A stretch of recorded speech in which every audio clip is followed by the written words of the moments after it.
नमस्कार. जय जगत फाउंडेशन या यूट्यूब चॅनलवरती आपलं सर्वांचं सहर्ष स्वागत आहे. मी शैलेश.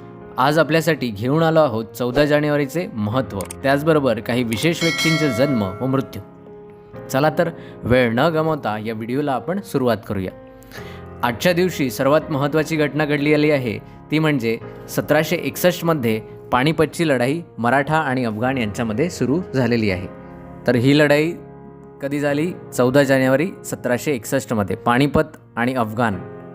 पानिपतमध्ये झाली, अफगाण आणि मराठे यांच्यामध्ये. आणि कोणती लढाई होती? तर तिसरी लढाई. आपल्याला UPSC, MPSC, SSC, MTS या सर्व परीक्षांच्या दृष्टिकोनातून हा ऐतिहासिक प्रश्न महत्त्वाचा आहे. बऱ्याच परीक्षांमध्ये हा प्रश्न आपल्याला विचारला गेला आहे की पानिपतची तिसरी लढाई कुठे व कोणत्या वर्षी झाली? तर 1761मध्ये पानिपतची तिसरी लढाई झालेली आहे. त्यानंतरची महत्त्वाची घटना आहे 1923 रोजी 14 जानेवारी 1923 रोजी विदर्भ साहित्य संघाची स्थापना झालेली आहे. विदर्भाच्या दृष्टिकोनातून अत्यंत महत्त्वाची गोष्ट आहे. विदर्भ साहित्य संघ याची स्थापना 14 जानेवारी 1923मध्ये झालेली आहे. त्यानंतरची महत्त्वाची घटना आहे 1948 रोजी 14 जानेवारी 1948 रोजी लोकसत्ता हे वृत्तपत्र सुरू झालेलं आहे. आपल्या सर्वांचं ओळखीचं लोकसत्ता हे वृत्तपत्र 14 जानेवारी या दिवशी सुरू झालेला आहे. कधी? 1948 रोजी. त्यानंतरची महत्त्वाची घटना आहे, आपल्याला माहिती आहे की महाराष्ट्रामध्ये वेगवेगळे विभाग आहेत, त्याप्रमाणे विद्यापीठ देखील आहे. तर त्यापैकी एक असलेलं मराठवाडा विद्यापीठ. तर मराठवाडा विद्यापीठाचं नामकरण 1994मध्ये मराठवाडा विद्यापीठ बदलून डॉक्टर बाबासाहेब आंबेडकर मराठवाडा विद्यापीठ असं नामकरण करण्यात आलेलं आहे. डॉक्टर बाबासाहेब आंबेडकर मराठवाडा विद्यापीठ हे नामकरण 14 जानेवारी 1994मध्ये करण्यात आलेला आहे. ठीक आहे, हे झाले काही आजचे महत्त्वाच्या घटना. आता बघूया काही विशेष व्यक्तींचे जन्म, ज्या व्यक्तींचे महत्त्व महाराष्ट्र आणि भारताच्या दृष्टिकोनातून अत्यंत महत्त्वाचं आहे. 1892मध्ये दिनकर बळवंत देवदत्त यांचं देखील आज जन्म झालेला आहे, ज्यांचं योगदान क्रिकेटमध्ये महत्त्वाचं आहे. दिनकर बळवंत देवधर हे भारतीय क्रिकेटपटू म्हणून त्यांनी काम बघितलेलं आहे. तर त्यांचा जन्म 1892मध्ये आजच्या दिवशी झालेला आहे, म्हणजेच 14 जानेवारीला. त्यानंतरची महत्त्वाची घटना आहे 1896मध्ये 14 जानेवारी 1896मध्ये डॉक्टर चिंतामणराव देशमुख यांचा जन्म झालेला आहे, ज्यांनी भारताच्या दृष्टिकोनातून अत्यंत महत्त्वाची भूमिका राबवलेली आहे, ज्यामध्ये ते भारताचे अर्थमंत्री होते. त्याचबरोबर पहिले गव्हर्नर, रिझर्व्ह बँकेचे पहिले गव्हर्नर कोण होते असं जर तुम्हाला प्रश्न विचारला गेला तर त्यांचं उत्तर आहे डॉक्टर चिंतामणराव देशमुख.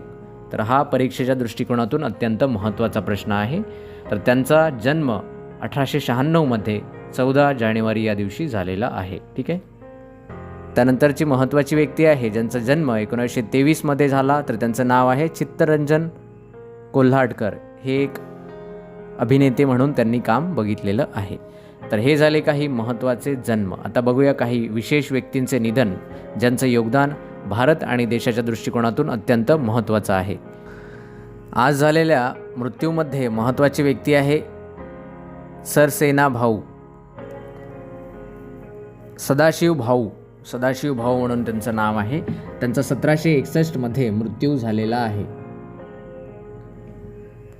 सदाशिवराव भाऊ यांचा पानिपतच्या तिसऱ्या लढाईमध्ये पराभव झालेला आहे, ज्यांनी मराठ्याच्या वतीने सरसेनापती हे पद त्यांना देण्यात आलेलं होतं. आणि त्यांचा मृत्यू 1761मध्ये पानिपतच्या लढाईमध्ये आजच्या दिवशी झालेला आहे. तर ते कोण होते? तर मराठी लोक होते, तर यांचे सरसेनापती म्हणजेच त्यांच्या वतीने प्रमुख, ते जे सेना होती तर त्या सेनेचे प्रमुख म्हणून त्यांनी काम बघितलेलं आहे. आणि त्यांचं निधन 14 जानेवारी 1761 रोजी झालेलं आहे. ठीक आहे. त्यानंतरचे महत्त्वाचे व्यक्ती आहे ज्यांचं देखील निधन 1761मध्ये झालेलं आहे, तर ते आहे नानासाहेब पेशव्यांचे ज्येष्ठ पुत्र. नानासाहेब पेशवे जे होते त्यांचे ज्येष्ठ पुत्र विश्वासराव यांचं देखील निधन त्याच लढाईमध्ये 1761मध्ये झालेलं आहे. तर बघा, आजचा दिवस मराठा साम्राज्याच्या दृष्टिकोनातून, मराठी लोकांच्या दृष्टिकोनातून अत्यंत महत्त्वाचा आहे, कारण 1761मध्ये ही लढाई सुरू झाली आणि या लढाईमध्ये मराठी लोकांचे म्हणजे आपले 2 महत्त्वाचे व्यक्ती आज शहीद झालेले आहे. मराठा आणि अफगाण या युद्धामध्ये पानिपत येथे. ठीक आहे. तर ह्या काही महत्त्वाच्या घटना, काही व्यक्तींचे जन्म व काही थोर व्यक्तींचे मृत्यू आपण बघितलेले आहे. अशाच प्रकारच्या नवनवीन व्हिडिओजसाठी आपल्या चॅनलला सबस्क्राईब करायला विसरू नका. चला तर भेटूया पुन्हा एकदा एका नव्या व्हिडिओसह. तोपर्यंत नमस्कार, धन्यवाद.